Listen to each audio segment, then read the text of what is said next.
বক্তব্য রাখার অবকাশ বেশি নেই, কারণ নীতিনজি চলে এসছেন, তার মূল্যবান বক্তব্য আপনারা শুনবেন। আমি শুধু একটা কথা বলে যাই যে সারদা কাণ্ডের সঙ্গে আমাদের মধ্যমগ্রামের নামও জড়িয়ে আছে। মধ্যমগ্রামে একটি বহুতল বাড়ি সিজ করে দিয়ে গেছে তদন্তকারী সংস্থা। তাই এর পিছনে কে আছে এটাও কিন্তু আমাদের চিন্তা করতে হবে।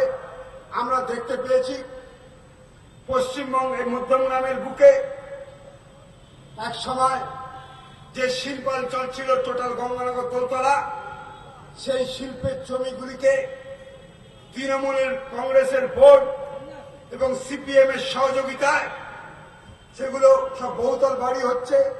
তাই আপনাদের আহ্বান করব, আগামী 25 তারিখ সকাল সকাল যান, পদ্ম ফুল দেখতে পাবেন চিহ্ন, যে রাবণকে বধ করবার জন্য শ্রীরামচন্দ্র সন্ধি পূজায় 108টা ফুল দিয়ে পুজো করেছিল। আর পশ্চিমবঙ্গে এবং এই মধ্যমগ্রামের রাবণ বধ করতে সকাল সকাল পদ্ম ফুল চিহ্নের ছাপ দিন, দুর্গা মায়ের পায়ের তলায় দিন। ভারতীয় জনতা পার্টির প্রার্থী দেবাশিস মিত্রকে পদ্ম ফুল চিহ্নের ছাপ দিয়ে বিপুল ভোটে জয়যুক্ত করুন, এই আশা আকাঙ্ক্ষা রেখে আজকের মতন বিদায় নিচ্ছি। জয় হিন্দ, বন্দে মাতারাম, ভারত মাতার কি জয়।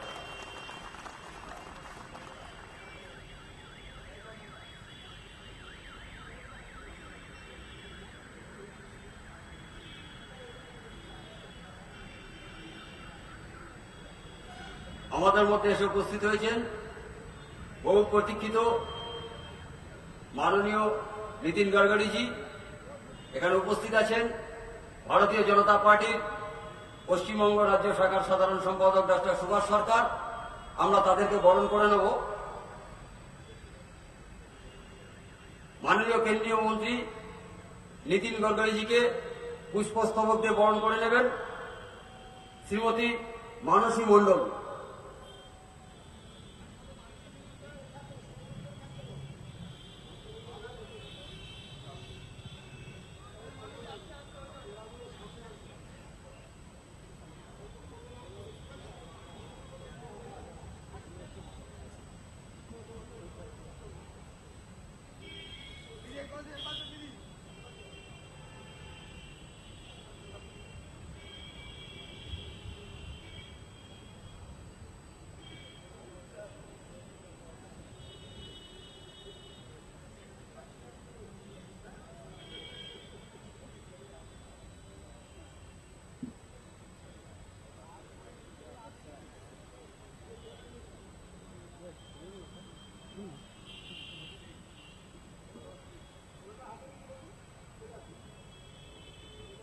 নীতিনজিকে পুষ্পস্তবক দিয়ে বরণ করে নিচ্ছেন শ্রীমতী মানসী মণ্ডল।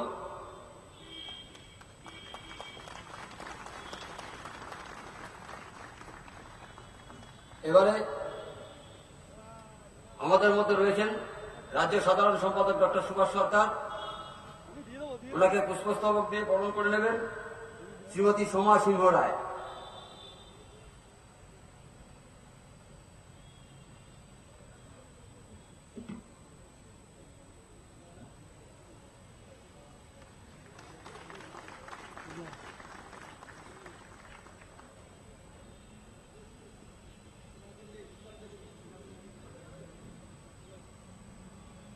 দেবাশিস ডক্টর সুভাষ সরকারকে পুষ্পস্তবক দিয়ে বরণ করে নিচ্ছেন শ্রীমতী জয়ন্তী জোয়ারদার।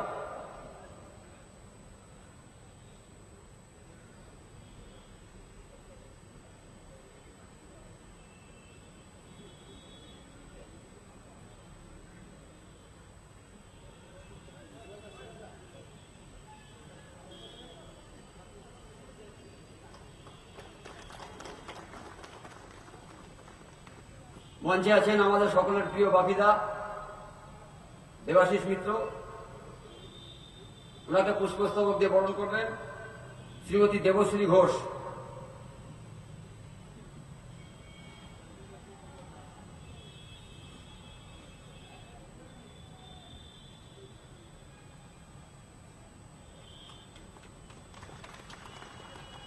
মঞ্চে রয়েছেন উত্তর দমদম কেন্দ্রের প্রার্থী ডক্টর তপন চন্দ্র দাস, ওনাকে বরণ করে নেবেন শ্রীমতী প্রণতি পাল।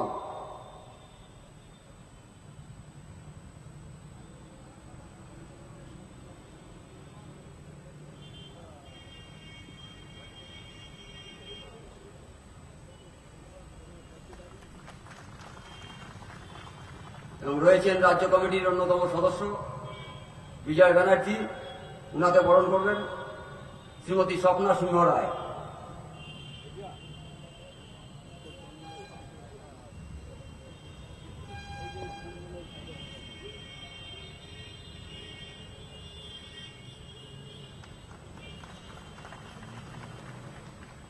এবং মধ্যমগ্রাম মণ্ডলের সভাপতি সুপ্রিয় মহাজন, ওনাকে বরণ করে নেবেন শ্রীমতী দেবশ্রী ঘোষ।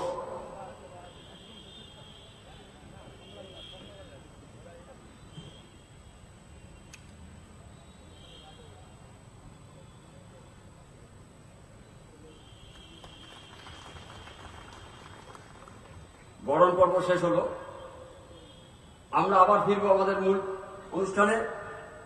দীর্ঘ 40 বছর ধরে শুনে আসছি আমরা রাজ্য সরকারের কাছ থেকে বঞ্চনা বঞ্চনা বঞ্চনা, কেন্দ্র দিচ্ছে না। আমরা চাই, বাংলার মানুষ এই বঞ্চনার কথা শুনতে চায় না। তাই বাংলায় নতুন করে পদ্ম ফুল ফোটানোর আশা নিয়ে ভারতীয় জনতা পার্টি রাজনৈতিক মঞ্চ থেকে এবারে নির্বাচনে আমরা অবস্থান করছি আপনাদের সকলের কাছে। নিতিনজি বলবেন, তার আগে সংক্ষিপ্ত বক্তব্য আমাদেরই ঘরের ছেলে, আমাদের প্রিয় বাপিদা, আমাদের এখানকার প্রার্থী শ্রী দেবাশিস মিত্র, তার দু চার কথা বলবেন।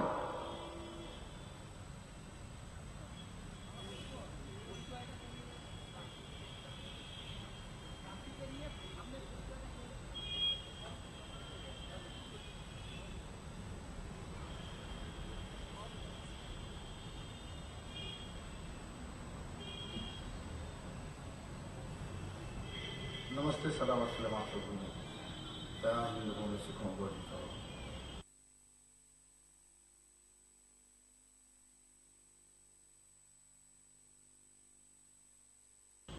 সকলের শ্রদ্ধেয় ভারতীয় জনতা পার্টির প্রাক্তন সর্বভারতীয় সভাপতি এবং বর্তমানে কেন্দ্রের সার্ভিস মিনিস্টার নীতিন গডকরিজি, যার আরেকটি পরিচয় আছে। এর আগের বারে তিনি যখন বোম্বে পূর্তমন্ত্রী ছিলেন, বোম্বের রাস্তা সারা ভারতবর্ষের বোম্বের রাস্তা শ্রেষ্ঠ, এমনভাবে তার যে বোম্বে শহর জ্যামজটে, ভয়ঙ্কর রকমের জ্যামজটে সবসময় হয়ে থাকত, সেই বোম্বে শহরকে তিনি জট মুক্ত করতে পেরেছিলেন। পরবর্তীকালে কেন্দ্রের যখন দায়িত্ব পেলেন, বাজপেয়ীজি সেই ন্যাশনাল হাইওয়ে সোনালী চতুর্ভুজ, আর সেই নীতিনজি আজকে আমাদের মধ্যে উপস্থিত, আমাদের সকলের খুব আনন্দের বিষয়।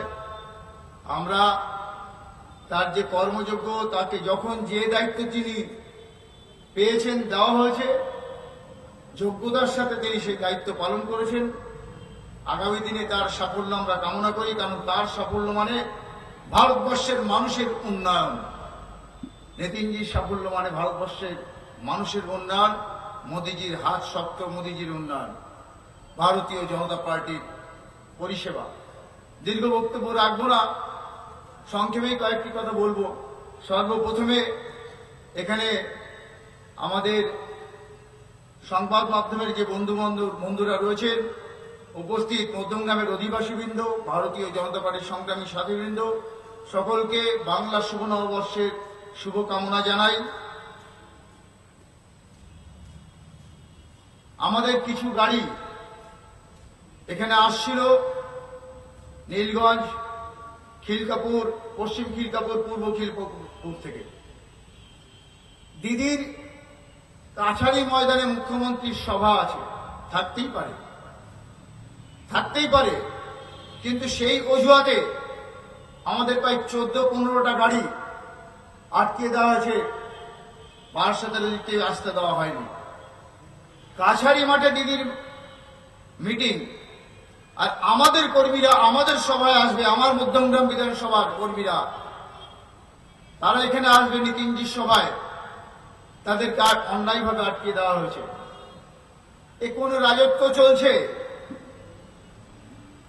আজকে গণতন্ত্রের নামে পশ্চিমবাংলাকে কোথায় এনে দাঁড় করিয়েছেন? দিদি 400 বছরের কাজ করে ফেলেছেন, 4 বছরে 400 বছরের কাজ করে ফেলেছেন। যার 400 বছর আমাদের যদি আগেকার ডেভেলপমেন্ট হয়ে থাকে, তাহলে আমাদের আর কি দরকার? দিদিকে দরকার। দিদি সন্ন্যাসী হয়ে গেলেই পারেন, আর তো দরকার নেই। ইলেকশনে কেন লড়ছেন? কেন বা লক্ষ লক্ষ কোটি কোটি টাকা ফ্ল্যাগ, ফেস্টুন, পোস্টার, ব্যানার, দেওয়াল লেখানো ভরে দিয়েছেন? আমাদেরকে সবাই প্রশ্ন করেন, তোমাদের তো দেখছি না দেওয়ালে, পোস্টারে, ফেস্টুনে। আমি একটা কথা বলি, আমাদের এত লক্ষ লক্ষ কোটি কোটি টাকা নেই, আর এ টাকা জনগণের টাকা, এইভাবে মোৎসব করব? নির্বাচন কমিশনার 28 লক্ষ টাকা অব্দি খরচ করার সীমা বেঁধে দিয়েছেন। যাদের একটু ধ্যান ধারণা আছে, তারা কংগ্রেস, বামফ্রন্টের জোটের প্রার্থী আর আমাদের তৃণমূলের প্রার্থী যে প্রচার, একটু হিসাব করে দেখবেন তো কত 28 লক্ষ টাকা খরচ হয়েছে। আমি তাই বলি, আমরা নির্বাচনের আচরণবিধি লঙ্ঘন করতে চাই না। ওরা থাকুক পোস্টারে, ওরা থাকুক দেওয়ালে, ওরা থাকুক ফেস্টুনে, আমরা থাকি মানুষের হৃদয়ে, মানুষের মনের কোণে। আপনাদের হৃদয়ের স্থানে আমাদের একটুখানি জায়গা দিন, আমাদের কাজ করার সুযোগ দিন। আমি এটুকু জোর গলায় বলতে পারি, আমার একটা মাত্র সন্তান হবে, সেটা হবে মধ্যমগ্রাম বিধানসভা। আমি কাউন্সিলর নই, আমি অন্য কিছুও নই, আমি 3টে দায়িত্ব পালন করার সক্ষমতা আমার নেই। আমার একটা সন্তান হোক, মধ্যমগ্রাম বিধানসভা, তার সেবা করার, তার পরিচর্যা করার দায়িত্ব আমি নিতে রাজি আছি। আজকে সব একা খাবো, এত বড় পেট আমার হয়নি, এত বড় মনের ভাবনাও আমার নেই এতটা।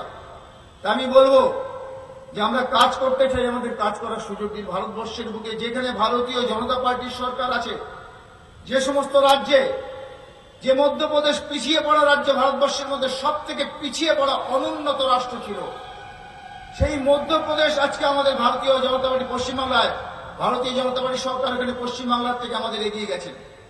মধ্যপ্রদেশ বলুন, বিহার, যেখানে লালুজির স্লোগান ছিল কি, जब तक समोसा में रहेगा आलू तब तक बिहार में राज करेगा लालू। डांडा जार भैंसा तार, भूरे बाल साफ करो, भूमिया ब्राह्मण राजपूत लालाদের পরিষ্কার মেরে ফেলো। গুন্ডাগর্দি, দাদাগিরি, প্রত্যেকটা নির্বাচনে শয় শয় মানুষ মারা যেত সারা বছর ধরে। সেই বিহারে বিজেপি সরকার আর নীতিশ কুমারের সরকারের সময় সেখানে শান্তি বিরাজ করেছিল, কিন্তু ওনার পেটে ঘি সহ্য হল না। বিজেপির সাথে মুখ্যমন্ত্রীর থেকে প্রধানমন্ত্রী হতে চাইলেন, সঙ্গ ছেড়ে গেলেন কোথায়? আবার সেই লালুর হাত ধরলেন। আবার শুরু হয়েছে সেই বিহারে গুন্ডাগর্দি। আর বেশি দিন নেই, বিহারের আবার সেই জঙ্গলের রাজ শুরু হবে। এখন বিহারবাসী বলছেন, এর থেকে ভালো ছিলাম আমরা, কেন এই ভুল করলাম?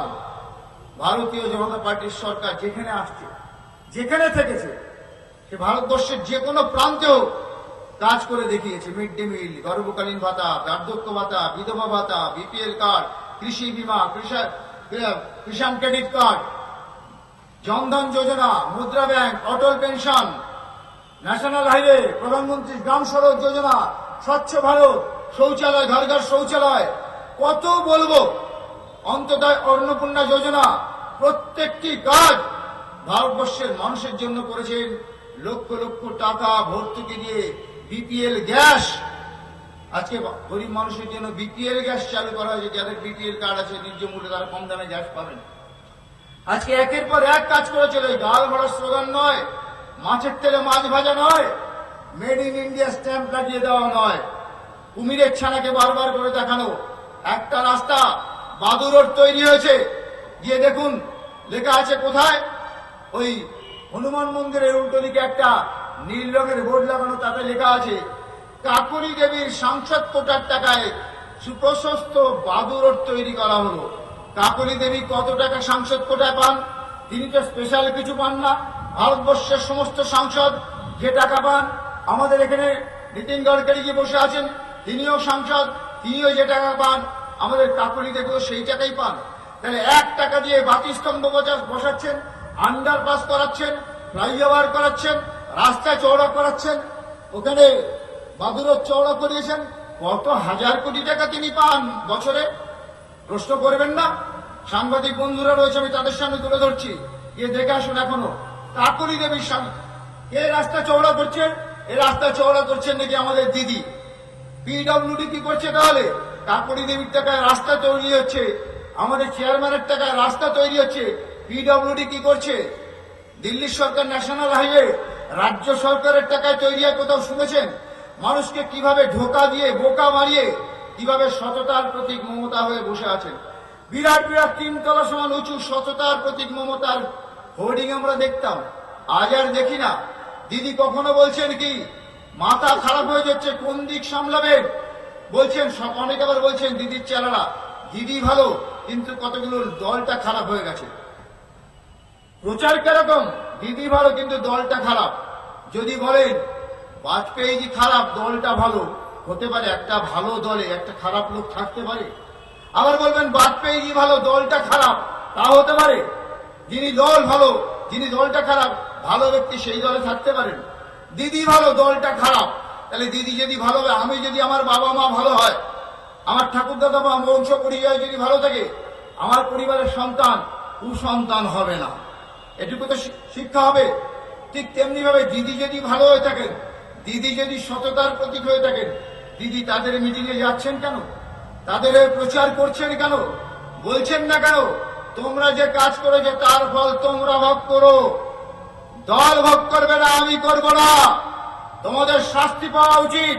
মানুষ এই 5-7 জন সমস্ত ভারতবর্ষ পশ্চিমবাংলার সমস্ত বিধায়কের বিরুদ্ধে 294 জনের বিরুদ্ধে তো বলছি না, যে কজন ওই 8-10 জন ব্যক্তি যারা এই দুর্নীতিতে সারদার নারদার ভুলে ব্যতিব্যস্ত, বলতে পারলেন না তোমাদের বিচার জনগণ করবে। যদি সততার প্রতীক তিনি হয়ে থাকতেন, তারা বলা উচিত ছিল যে এই যে যারা যাদের নামে কেলেঙ্কারির কথা উঠেছে তারা ন্যায় কি অন্যায় তাদের প্রমাণ করতে হবে, আর তাদের বিচার কে করবে? জনগণ করবে। বলতে পারতেন এ কথা, মানতাম তিনি সততার প্রতীক, পশ্চিমবাংলার মানুষ শ্রদ্ধা করত, তাকে স্যালুট করত। আমরা ভারতীয় জনতা পার্টির কর্মী হলো, আমরা সত্যকে দিনকে দিন, রাতকে রাত বলতে ছাড়ি না। আমরা দেখেছিলাম ইন্দিরা গান্ধীর সাথে যখন বাংলাদেশের স্বাধীনতা আন্দোলনে ভারতীয় সেনা ঝাঁপিয়ে পড়ল, তখন অটল বিহারী বাজপেয়ী বলেছিলেন ইন্দিরা গান্ধীকে, দেবী দুর্গা, আজকে দেশের প্রয়োজনে আমরা সমস্ত বিরোধিতা ভুলে আপনার পাশে আমরা আছি, আপনি এগিয়ে চলুন, সারা ভারতবর্ষের মানুষ আপনার সাথে আছে। এর নাম হচ্ছে দেশপ্রেম। বিরোধী রাজনীতি করলে বিরোধিতা করতে হবে তা নয়। অথচ কারগিলের বুকে যখন সেনা ঢুকেছিল, কংগ্রেস সরকার শব্দ গেছেন, বাজপেয়ী আসনে বসছেন। কারগিল একটা প্রত্যন্ত এলাকা, সারা বছর বরফ, সুকঠিন বরফে আচ্ছন্ন হয়ে থাকে। ওখানে 2 মাসের বেশি কোন সেনারা থাকতে পারেন না।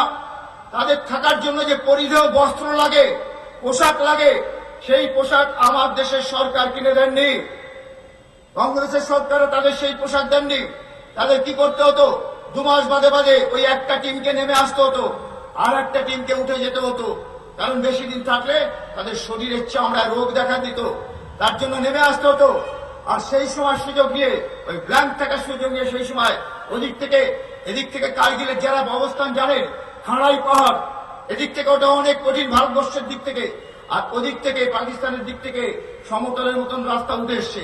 ওদিক থেকে সেনারা ঢুকে আমাদের যে ক্যাম্প দুর্গগুলো ছিল ওখানে, সেইগুলো দখল করে বসেছিল। আর যখন ভারতীয় সেনা পাঠানো হবে, লালু প্রসাদ যাদব থেকে শুরু করে সমস্ত বিরোধীরা তখন কি বলেছিলেন মনে করিয়ে দেব? সকালে বললেন কারগিলের সেনা ঢুকলো কোথার থেকে, কার দোষে, আগে তার বিচার করতে হবে সংসদের অধিবেশন থেকে, তারপরে সেখানে সেনা পাঠানো হবে। আমরা কি দেখেছিলাম? আমার ঘরে সাপ পড়েছে, প্রতিবেশীকে ডাকছে, আমি খাটের উপরে বসে আছি, বিষাক্ত সাপ ফোনাচুর আমার ঘরের মেঝেতে বসে আছে, প্রতিবেশীকে ডাকছি, আপনারা আসুন আমাদের বাঁচান, আমাকে রক্ষা করুন, আমার ঘরে সাপ ঢুকেছে। প্রতিবেশীরা জানলা দিয়ে দরজা দিয়ে উঁকি মেরে দেখলেন অত বড় বিষাক্ত কালকে ওঠো সাপ উঠে নেমে আমার ঘরের মেঝেতে রয়েছে। প্রতিবেশীরা বলছেন, তোমার ঘরে সাপটা ঢুকলো কি করে? জানলা দিয়ে ঢুকলো না দরজা দিয়ে ঢুকলো? বাথরুমের দিক দিয়ে ঢুকলো না কোন দিক দিয়ে ঢুকলো? দরজাটা কে খুলে রেখেছিল? তুমি খোলা রেখেছিলে না তোমার বউ খোলা রেখেছিল? জানলাটা কে খোলা রেখেছিল? তোমার ছেলে খুলে রেখেছিল না ছেলের বউ খোলা রেখেছিল? অদ্ভুত ব্যাপার। সাপ মারবো পরে, আগে কৈফিয়ত দাও। এ হচ্ছে আমার দেশের নেতা, এরা বিরোধী দল। ইসরাত জাহানের কথা আপনারা জানেন। ইসরাত জাহান পুলিশ এনকাউন্টারে মারা গেছিল উগ্রপন্থী, স্বীকার করে নিয়েছেন আমেরিকায় বসে। আজকে সকলেই জেনে যাচ্ছেন ইসরাত জাহান উগ্রপন্থী ছিল।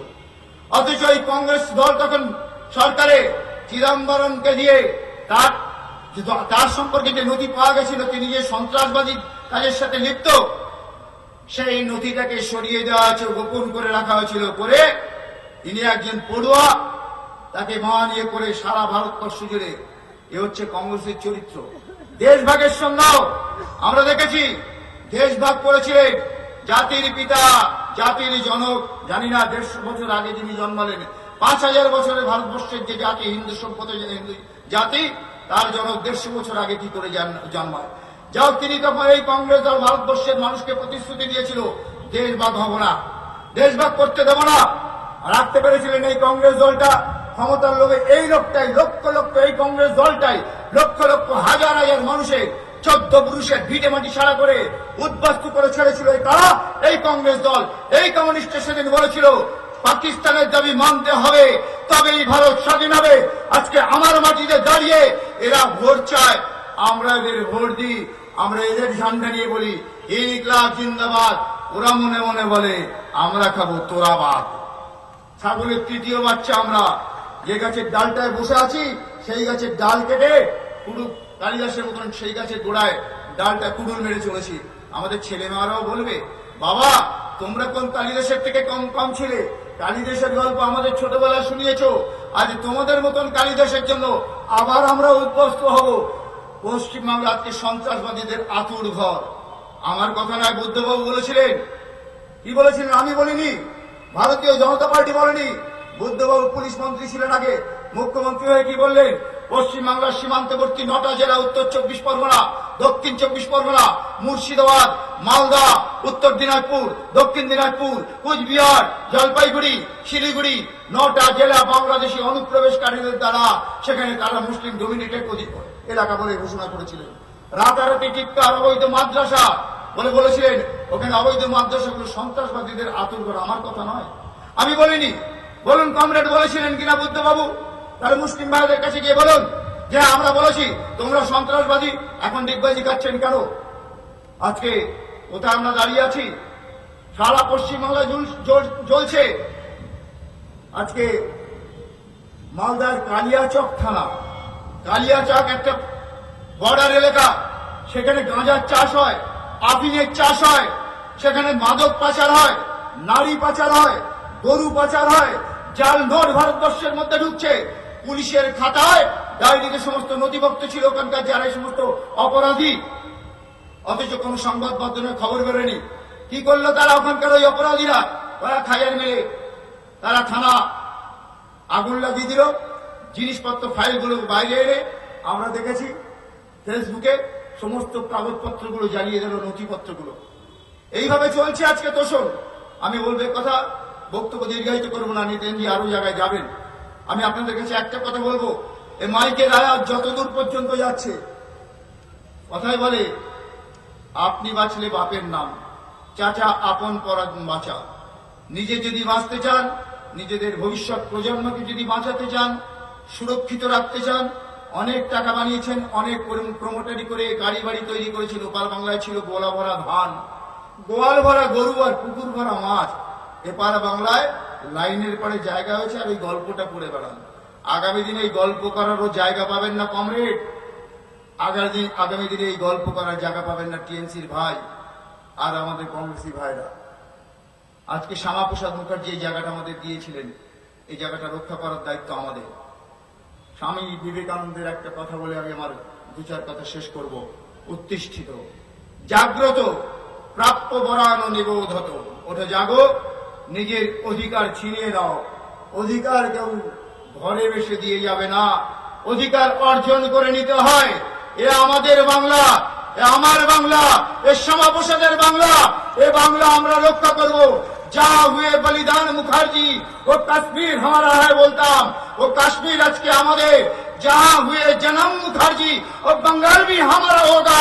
আজকের দিনে শপথ নিন ভারতীয় জনতা পার্টির কর্মী এবং ভারত বাংলাদেশে বাংলার ভূমিকে যারা নিজের বঙ্গভূমি বলে শ্রদ্ধা করেন তাদেরকে বলবো শপথ নিন, এই বাংলাকে রক্ষা করবো আমরা।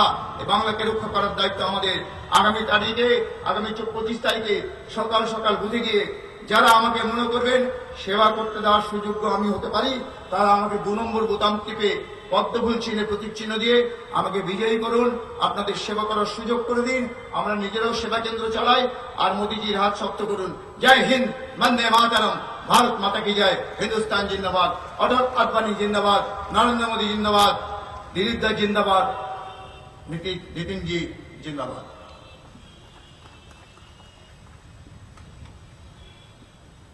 সবার প্রায় অন্তিম লগ্নে আমরা এসে পৌঁছেছি। দীর্ঘ প্রতীক্ষার পরে এবার আপনাদের সামনে তার বক্তব্য পেশ করতে আসবেন কেন্দ্রীয় ভূতল ও পরিবহন দপ্তরের ভারপ্রাপ্ত মন্ত্রী মাননীয় নীতিন গডকরিজি।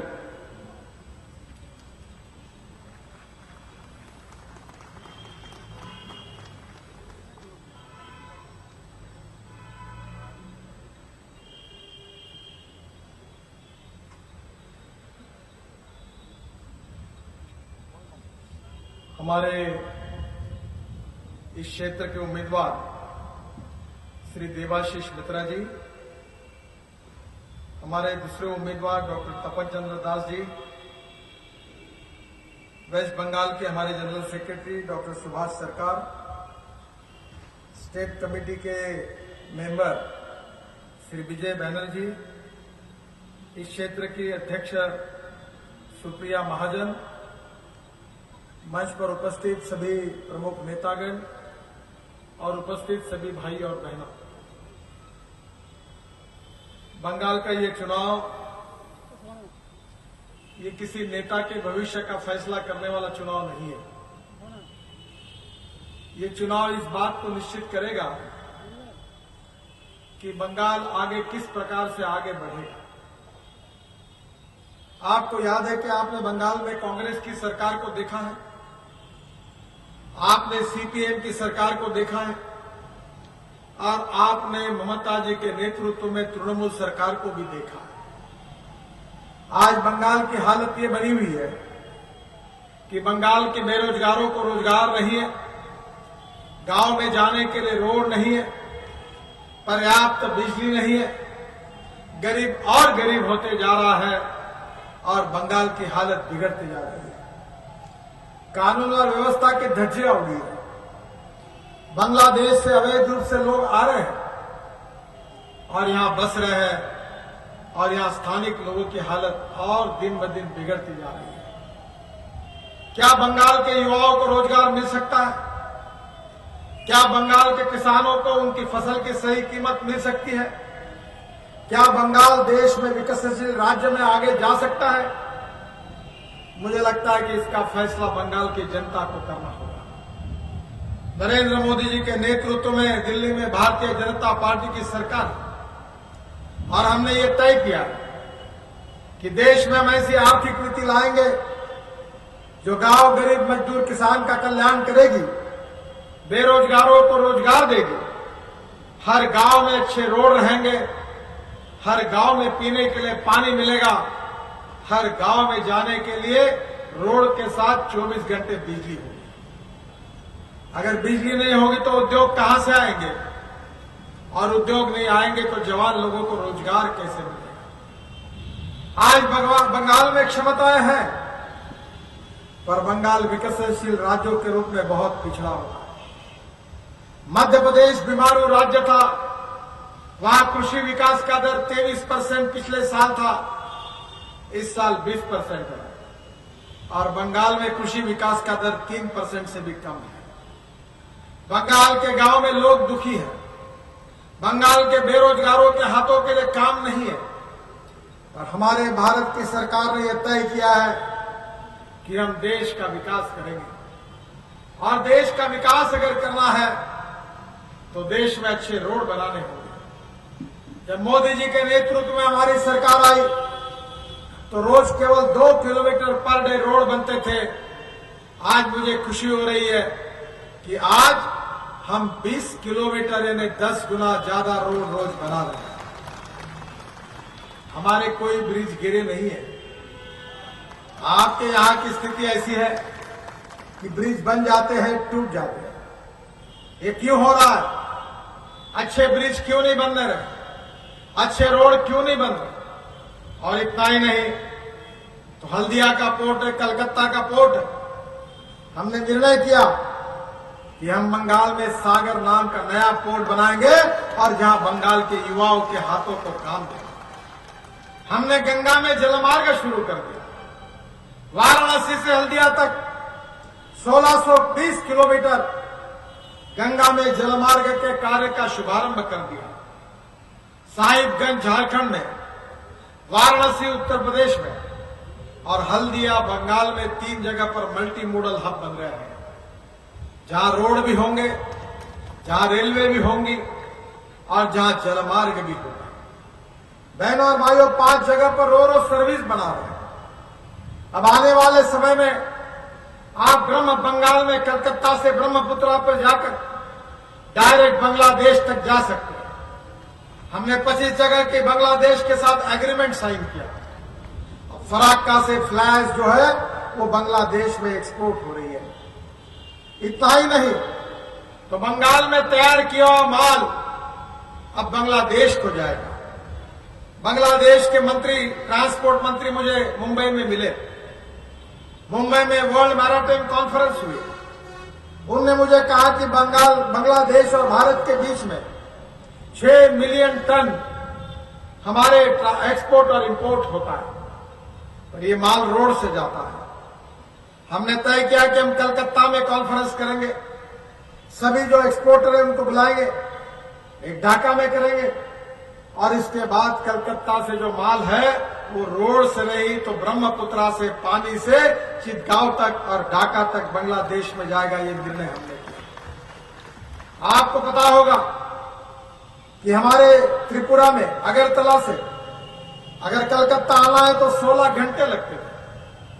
मैंने बांग्लादेश के मंत्री के साथ एग्रीमेंट किया। अब अगरतला से निकली हुई बस ढाका में जाकर कलकत्ता में 6 साढ़े 6 घंटे में, 7 घंटे में पहुंच जाती है। जाना आना हमने शुरुआत कर दिया। बांग्लादेश के साथ जमीन और पानी के विवाद थे, अनेक सालों से जो सुलझा नहीं जा रहे थे। नरेंद्र मोदी जी के नेतृत्व में हमारी सरकार ने इन सब समस्याओं को सुलझाया। हम बंगाल में उद्योगों की स्थापना करना चाहते हैं, खेती में नए नए प्रयोग करके गांवों को मजबूत बनाना चाहते हैं। हम बंगाल की आर्थिक नीति ऐसी अपनाना चाहते हैं कि बंगाल को एक सुखी, समृद्ध और संपन्न राज्य के रूप में हम देश में निर्माण करें। आपने सीपीएम को आजमाया, आपने कांग्रेस को आजमाया, क्या मिला बंगाल को? लाल झंडा लेकर गांव गरीब मजदूर किसान की बात करते हुए कम्युनिस्ट पार्टी ने, सीपीएम ने बंगाल पर राज किया, क्या मिला? वही गरीबी, भूखमरी और बेरोजगारी के सिवा कुछ नहीं मिला। बहनों और भाइयों, कांग्रेस को इसके पहले अवसर मिला, कांग्रेस ने बंगाल को बर्बाद किया। दोनों से तंग आकर जनता ने ममता जी को चुनकर दिया और ममता जी की सरकार ने क्या किया? एक के पीछे एक कांड होते रहे, एमपी एमएलए जेल में जाते रहे, कोई शारदा चिटफंड की बात चलती, कोई इसकी बात चलती और उन्हीं के नेताओं ने बंगाल की गरीब जनता को लूटने का काम किया। सपना दिखाया था बंगाल के विकास का, सपना दिखाया था गांव गरीब मजदूर किसान के कल्याण की बातें की गई थी और सच्चाई यह है कि बंगाल आगे जाने के बजाय पीछे चला गया। नेताजी सुभाष चंद्र बोस, इस भूमि पर उनका जन्म हुआ है। स्वामी विवेकानंद जी इस भूमि से आए हैं। यहां प्रतिभा है, संपन्नता है, अच्छी जमीन है, पर बंगाल में भूखमरी और गरीबी के सिवा बंगाल में कुछ नहीं मिला। बहनों और भाइयों, ये सीपीएम कांग्रेस और तृणमूल कांग्रेस ये आपकी गरीबी, भूखमरी और बेरोजगारी को दूर नहीं कर सकते। ये बंगाल का विकास नहीं कर सकते। नरेंद्र मोदी जी के नेतृत्व में हमारी सरकार ने ऐसे निर्णय किए कि गांव, गरीब, मजदूर, किसान के कल्याण की नीतियों को अपनाया। इंदिरा गांधी जी ने बैंक राष्ट्रीयकरण की बात की थी। उन्होंने कहा था कि हम गरीबों को बैंकों से लोन देंगे, पर नहीं दे पाए। केवल बैंकों में 3,70,00,000 बैंक अकाउंट्स खोले थे। हमने प्रधानमंत्री जनधन योजना लाई और 21,70,00,000 गरीब लोगों के बैंक अकाउंट खुल गए। 36,000 करोड़ का डिपॉजिट बैंकों में आया और उन्हीं लोगों को डेबिट कार्ड मिला और वो बैंक में व्यवहार करने, गरीब लोग बैंक में व्यवहार करने लगे। बैंक में खाते खोलने के बाद प्रधानमंत्री जीवन सुरक्षा के आधार पर इंश्योरेंस पॉलिसी मिली और ऐसे इसी प्रकार से अटल पेंशन योजना आई।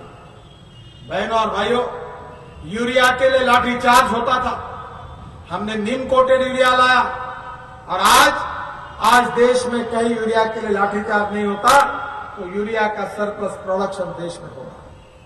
बहनों और भाइयों, हमारी सरकार ने कहा था कि हम नए पोर्ट डेवलप करेंगे, नए रोड विकसित करेंगे। पहली बार देश के इतिहास में हमारे पोर्ट को 4,200 करोड़ रुपए का प्रॉफिट हुआ। हमारे Cochin ship yard, dredging corporation, shipping corporation को मिलकर सब प्रॉफिट में आए। देश बदल रहा है। देश की गांव, गरीब, मजदूर, किसान की तकदीर बदल रही है। बेरोजगारों के लिए स्किल डेवलपमेंट की बात आई, टेक्निकल एजुकेशन की बात आई। अब गांव बदल रहा है, देश बदल रहा है, गरीब बदल रहा है। क्या बंगाल इस प्रक्रिया में इस स्थिति को बदलना नहीं चाहता? क्या बंगाल में कानून और व्यवस्था मजबूत नहीं बननी चाहिए? क्या बंगाल में केवल वोट बैंक की राजनीति होती रहेगी? जो बंगाल के भूमिपुत्र है उनके साथ अन्याय होता रहेगा?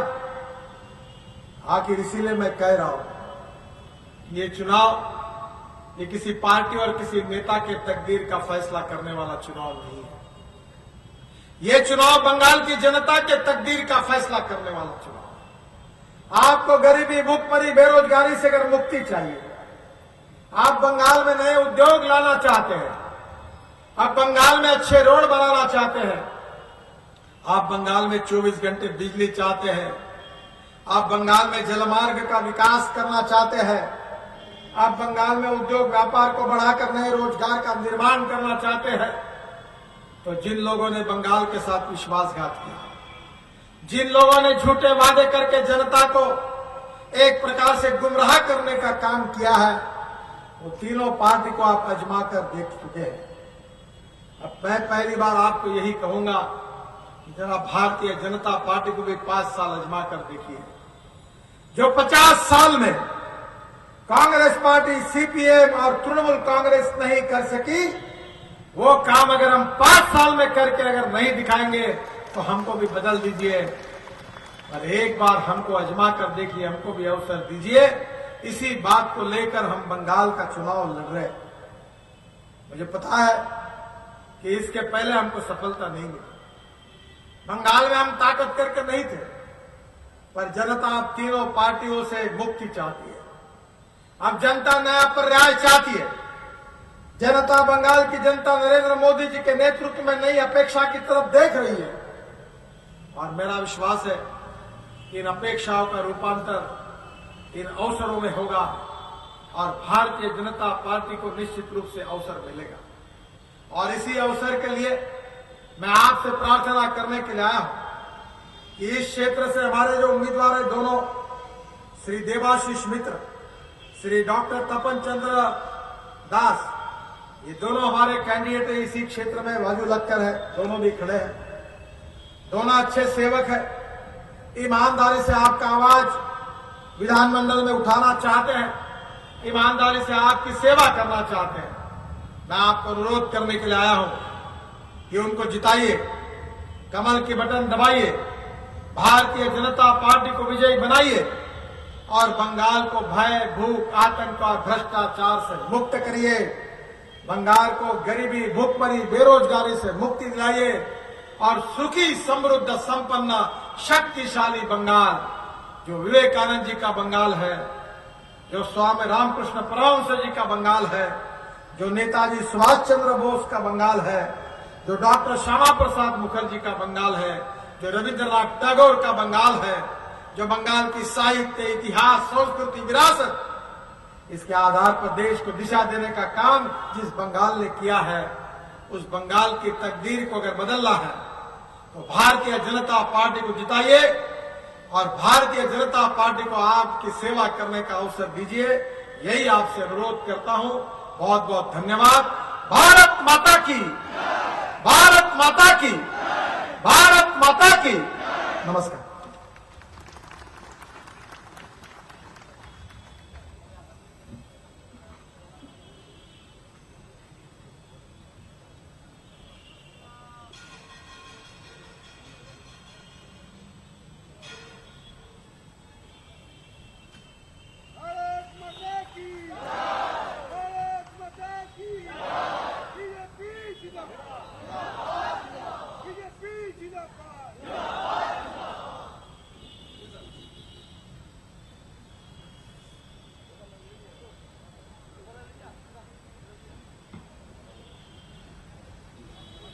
আমাদের সভা আজকের মতো আমাদের এখানে শেষ হলো। আগামী 25 তারিখ বিজেপি প্রার্থীকে পদ্ম ফুল চিহ্নে ভোট দেবেন, এই আশা রাখছি। বন্দে মাতরম, বন্দে মাতরম, বন্দে মাতরম, বন্দে মাতরম। বিজেপি জিন্দাবাদ।